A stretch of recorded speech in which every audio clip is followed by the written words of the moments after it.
El neoliberalismo.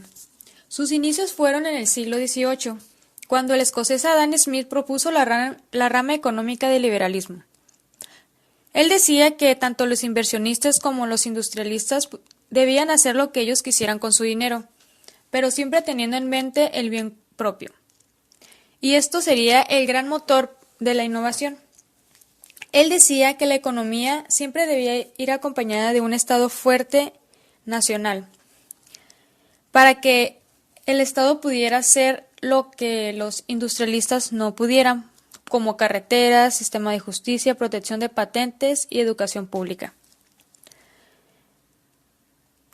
Fundamentos básicos para el trabajo a realizar.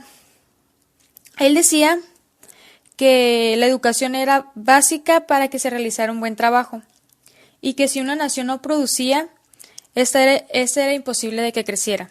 Él pudo realizar la acumulación ilimitada de recursos por aquellos que pudieran hacerlo, pero lo que no pudo resolver fue lo que sucedería con las personas que trabajaban para los ricos. Es así que para el siglo XIX, cuando llegó la innovación y la creatividad liberal con la máquina milagrosa, como la llamaban, de manufactura, se logró esto alzar mucho la producción, pero también se llegó a la explotación laboral y a la desigualdad social, donde miles de trabajadores agrícolas fueron desplazados por las máquinas milagrosas. Esto llevó a que estas personas vendieran a sus propios hijos a los ricos para que realizaran trabajos como limpiar chimeneas, sacar carbón de minas, etc. También aumentó lo que fue la prostitución, el alcoholismo, el crimen, violencia y enfermedades. De este problema fue que salió el socialismo, donde la gente luchó por sus derechos y exigió cosas que los trabajadores modernos, o sea los ricos, ya tenían garantizado. Ellos pedían cosas como salarios mínimos, 8 horas de jornada laboral, no al trabajo infantil, redes de seguridad social en salud y desempleo e inversión en seguridad en el trabajo. Pero fue hasta 1930 cuando el liberalismo económico norteamericano tocó por primera vez fondo, dado así la primera crisis económica global. Fue por la acumulación excesiva de riqueza en unos cuantos, por poca reinvención de actividades productivas, por la obscena especulación de bolsas de valores, la debilidad del gobierno en crear infraestructura. Para este entonces, el presidente de los Estados Unidos, Roosevelt, comprendió inmediatamente lo que estaba pasando. De la redistribución de la riqueza debía hacerse con mano fuerte del gobierno, como decía Adam Smith. Es así que empezó a echar campañas masivas de empleos, fortalecimientos de sindicatos, gastos gubernamentales muy fuertes, también impuestos de hasta el 80% a los acumuladores de dinero y control de la especulación financiera. A todo este liberalismo con rostro de socialismo se le llamó el Nuevo Contrato, el cual duró hasta los años 80. De aquí surgieron dos grandes instituciones a las que llamaban keynesianas. Surgieron de la Segunda Guerra Mundial. Una de ellas era el Banco Mundial, un banco de desarrollo, y el otro era un Fondo Monetario Internacional, que era un organismo regulador.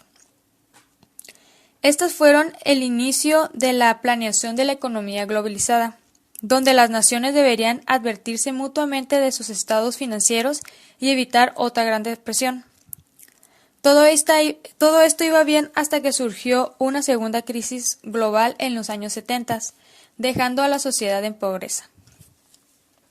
Ante tal desastre, los keynesianos se dividieron en el viejo liberalismo y el nuevo liberalismo, donde el viejo liberalismo decía que la salud es un derecho humano y que empleados saludables serán productivos y podrán apoyar solidariamente a los empleados enfermos o los empleados viejos.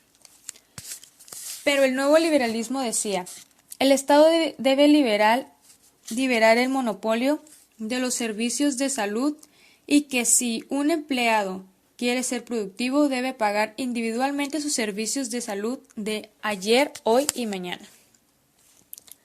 El viejo Estado liberal decía, la educación es un derecho universal que hará a los individuos capaces, libres, creativos y que estos individuos productivos deben aportar impuestos para la generación que vienen detrás de ellos, sea igual o más emancipada que ellos.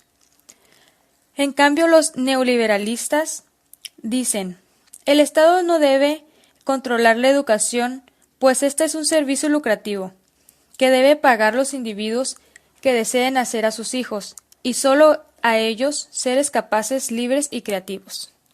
Entonces, ¿qué es el neoliberalismo?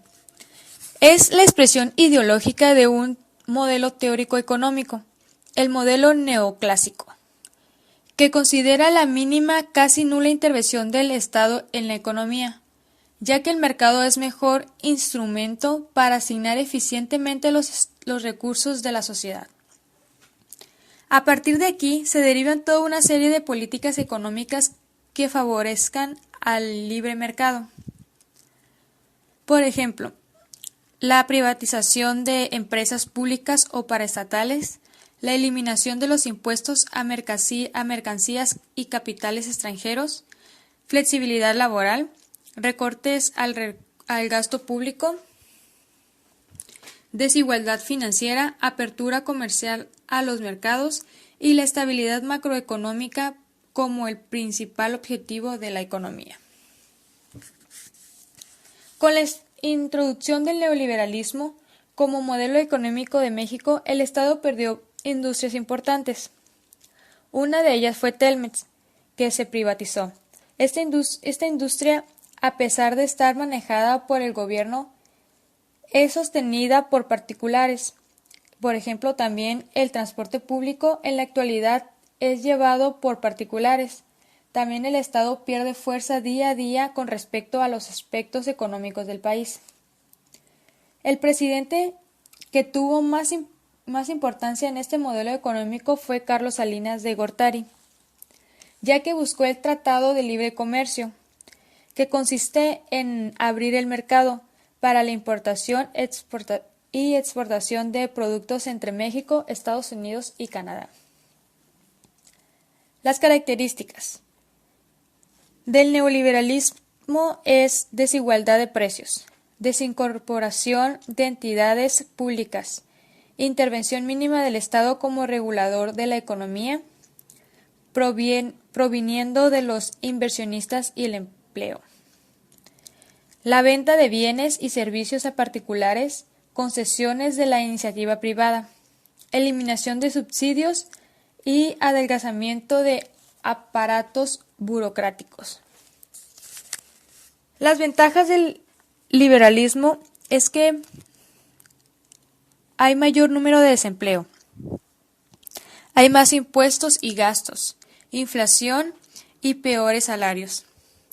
Y las ventajas es que hay mayor importación y mayor preparación, existe ya la exportación, competencia laboral, presencia del país en la economía mundial y menor intervención del gobierno en la economía.